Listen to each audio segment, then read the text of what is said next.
Bienvenidos de regreso a Biblia y Teología con el Dr. Larry Trotter.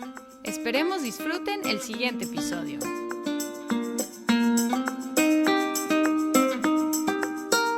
Como fue adoptada por la Iglesia de Escocia y desde ahí transmitida al mundo por medio de las iglesias presbiterianas y también por la influencia que ha ejercido en las iglesias bautistas particulares por medio de sus revisiones de la Confesión de Fe de Westminster, voy a darle más atención de lo que he dado a los otros documentos. Al considerar la Confesión de Fe de Westminster, primero pensemos en el plan de la confesión. Encontramos que progresa a través de 7 secciones estrechamente ligadas. Encontramos en los primeros 5 capítulos la doctrina acerca de Dios, o sea, la teología. Luego, en el capítulo 6 tenemos la doctrina acerca del ser humano, o la antropología. En los capítulos 7 al 13 tenemos la salvación vista desde el lado de Dios, es la soteriología, pero considerada desde el lado divino. Y luego, en los capítulos 14 al 18, la salvación vista desde el lado del ser humano, o sea, la soteriología, pero vista desde el lado humano. Luego, en los capítulos 19 al 24, los privilegios y las responsabilidades de los creyentes. En los capítulos 25 al 31, la iglesia o la eclesiología. Y luego, las últimas cosas en los capítulos 32 y 33, la escatología. La teología federal o la teología del pacto juega un papel importante en la confesión. La teología del pacto enfatiza que la relación entre Dios y el ser humano es por medio de los pactos que Dios ha establecido. Y encontramos en el capítulo 7 el pacto de Dios con el hombre. Y este capítulo está entre el capítulo 6 de la caída del hombre, del pecado y su castigo, y el capítulo 8 de Cristo el mediador. Y esta colocación es significativa, porque uno podría progresar de la caída del hombre directamente a Cristo el mediador. Pero aquí interviene un capítulo sobre el pacto de Dios con el hombre, indicando la importancia del pacto en la relación entre Dios y el ser humano, y en este caso el ser humano en su estado caído. Otra observación general de la confesión es que intenta evitar especulación y trata de contentarse con afirmar lo que la Biblia dice, sin resolver tensiones que probablemente vamos a encontrar en ciertas enseñanzas. La primera sección es acerca de Dios, la teología. Y en el capítulo 1, igual que la segunda confesión helvética, la confesión empieza con las Escrituras. Este orden es epistemológico, no ontológico, es decir, que es una cuestión de cómo llegamos a conocer a Dios, no una cuestión de orden de importancia. Al poner las Escrituras en el primer capítulo está enfatizando que la manera de conocer a Dios es a través de ellas. Y el párrafo 1 de capítulo 1 enfatiza que las Escrituras son muy necesarias porque la revelación general, también llamada la luz de la naturaleza, es insuficiente para salvarnos, y los modos anteriores de revelación han cesado.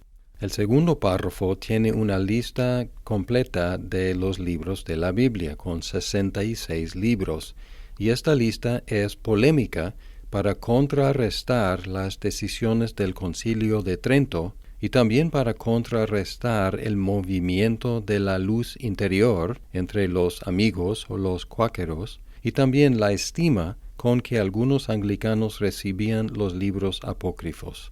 El párrafo 3 explícitamente rechaza los libros apócrifos como no inspirados. El párrafo 4 habla de la autoridad de la Biblia y no se basa en la Iglesia, sino en su autor.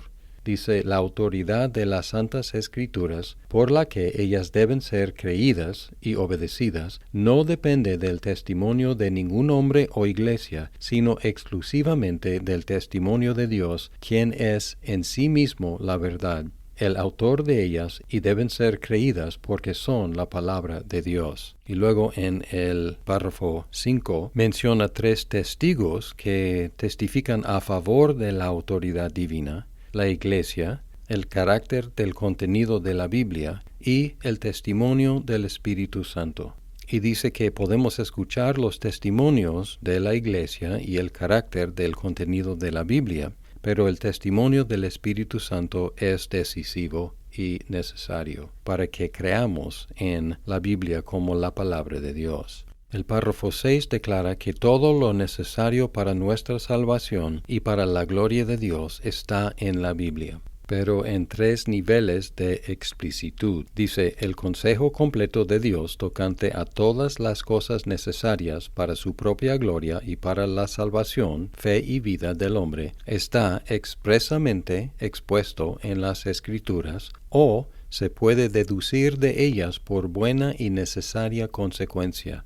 Luego declara que no hay nuevas revelaciones del Espíritu, pero la iluminación interna del Espíritu es necesaria para que se entiendan de una manera salvadora. Y luego habla de que algunas circunstancias tocantes a la adoración de Dios y al gobierno de la Iglesia, comunes a las acciones y sociedades humanas, deben arreglarse conforme a la luz de la naturaleza y de la prudencia cristiana, pero guardando siempre las reglas generales de la palabra que han de observarse siempre. Así, los 3 niveles de explicitud son: primero, cosas expresamente declaradas; segundo, cosas deducibles por buena y necesaria consecuencia; y tercero, cosas que siguen las reglas generales de la palabra.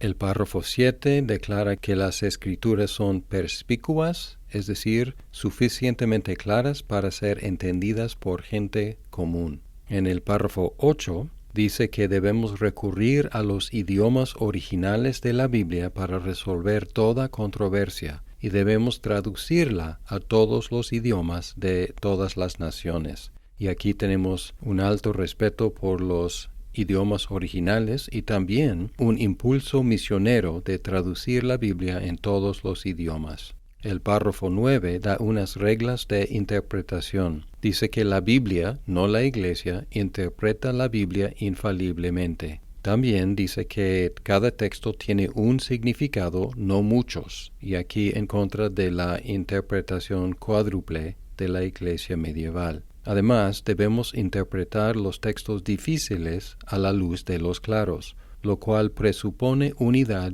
en toda la Biblia. Concluye con el 10º párrafo, que dice que tanto las tradiciones como las supuestas revelaciones privadas tienen que ser juzgadas por Dios hablando por medio de la Biblia. Así que somete la tradición eclesiástica y somete las supuestas revelaciones privadas al juicio de la palabra de Dios, o mejor dicho, al juicio de Dios hablando por medio de la Biblia. El segundo capítulo sobre Dios y la Santísima Trinidad empieza con una declaración de los atributos de Dios. Y aquí la confesión no intenta comprobar la existencia de Dios en el estilo escolástico, con las así llamadas pruebas de la existencia de Dios, sino que presupone a Dios y proclama a Dios, no comprueba a Dios. Después de declarar sus atributos, el segundo párrafo expresa la aceidad, soberanía y gloria de Dios. Aceidad es su autoexistencia. Y luego, en palabras muy concisas, expresa la doctrina de la Trinidad, de acuerdo con las fórmulas antiguas de los credos. En el tercer capítulo sobre el decreto eterno de Dios, encontramos un buen ejemplo de la modestia de la confesión, al declarar lo que la Biblia enseña sin entrar en especulaciones. Y lo que declara sencillamente es que Dios ha decretado todo lo que sucede sin ser el autor del pecado, sin hacer violencia a la voluntad humana y sin anular la realidad de las causas secundarias. No entra en especulación ni en debate sobre cómo pueden ser verdades estas declaraciones, pero simplemente dice es lo que la Biblia dice. En el segundo párrafo rechaza el arminianismo y la scientia media, también llamada el molinismo. Dice, aunque Dios sabe todo lo que puede suceder en toda clase de supuestas condiciones, sin embargo, nada decretó porque lo preveía como futuro o como cosa que sucedería en circunstancias dadas. Enseña una doble predestinación, pero usa dos palabras distintas para aclarar que los dos lados no son simétricos. Dice en el párrafo 3, por el decreto de Dios para la manifestación de su propia gloria, algunos hombres y ángeles son predestinados a la vida eterna y otros preordenados a muerte eterna, usando predestinados para los salvados y preordenados para los condenados. La predestinación es en Cristo y según el amor y la gracia de Dios en el párrafo 5, y en contra de algunas distorsiones de esta doctrina, enfatiza que el decreto incluye y establece los medios para la salvación de los elegidos. Dice en el párrafo 6, así como Dios ha designado a los elegidos para la gloria, de la misma manera, por el propósito libre y eterno de su voluntad, ha preordenado también los medios para ello. Es decir, la oración, la evangelización, las misiones, la predicación de la palabra, la iglesia, la educación de los menores, etc. Todos son medios preordenados para el cumplimiento del decreto de la predestinación. El último párrafo es muy tierno porque dice que debemos tratar esta doctrina con especial cuidado. Dice, la doctrina de este alto misterio de la predestinación debe tratarse con especial prudencia y cuidado, para que los hombres, al atender la voluntad revelada en su palabra y al ceder obediencia a ella, puedan por la certeza de su llamamiento eficaz estar seguros de su elección eterna, enfatizando que esta doctrina es para el consuelo de los creyentes, no para el terror, y que tenemos que utilizarla y presentarla con especial cuidado. El capítulo 4 sobre la creación tiene solamente 2 párrafos. Dice que la creación es una expresión de la bondad de Dios y que Dios creó ex nihilo en el espacio de 6 días, la mayoría o todos los comisionados tomando los días literalmente. No especula sobre cómo el hombre podría pecar, sino simplemente declara que era mutable y por lo tanto capaz de cambiar de su estado de inocencia a otro estado. En el capítulo 5 tenemos la providencia, que es la ejecución del decreto de Dios, cubriendo todas las criaturas y todas sus acciones. El segundo párrafo considera la providencia en su relación con la causa primaria, que es Dios, y las causas secundarias, y afirma la realidad de las causas secundarias. Sin embargo, el párrafo 3 afirma que Dios está libre para obrar sin, más allá de o en contra de los medios. Normalmente emplea medios, pero Dios no está limitado a los medios, las causas secundarias. En el cuarto párrafo no evita la dificultad de la existencia del pecado o su parte en la providencia de Dios. Declara que la providencia abarca todos los pecados, incluyendo el primero, y no por mero permiso. Dice, el poder todopoderoso, la sabiduría inescrutable y la bondad infinita de Dios se manifiestan en su providencia de tal manera que ésta se extiende aún hasta la primera caída y a todos los otros pecados de los ángeles y de los hombres, y esto no sólo por un mero permiso, sino que los ha unido a ella con la más sabia y poderosa atadura, ordenándolos y gobernándolos en una administración múltiple para sus propios fines santos, pero de tal modo que lo pecaminoso procede sólo de la criatura y no de Dios, quien siendo justísimo y santísimo no es, ni puede ser el autor o aprobador del pecado. Aquí afirma que Dios gobierna el pecado para sus propios fines, pero lo pecaminoso del pecado procede de los pecadores y no de Dios. No trata de resolver las tensiones, simplemente declara lo que la Biblia declara. Luego el párrafo 5 da unos ejemplos de maneras en las cuales Dios puede utilizar el pecado para el bien de sus hijos. Y en contraste, el párrafo 6 enseña que los impíos utilizan hasta los buenos dones de Dios para su propia destrucción. Y menciona que la providencia de Dios especialmente cuida la iglesia.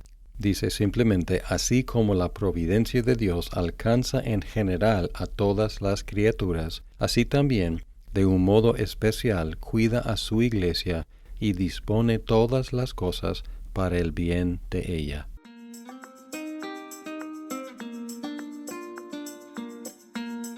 Muchas gracias por escuchar este episodio. Si estás disfrutando Biblia y teología, por favor compártelo con tus amigos. ¡Hasta pronto!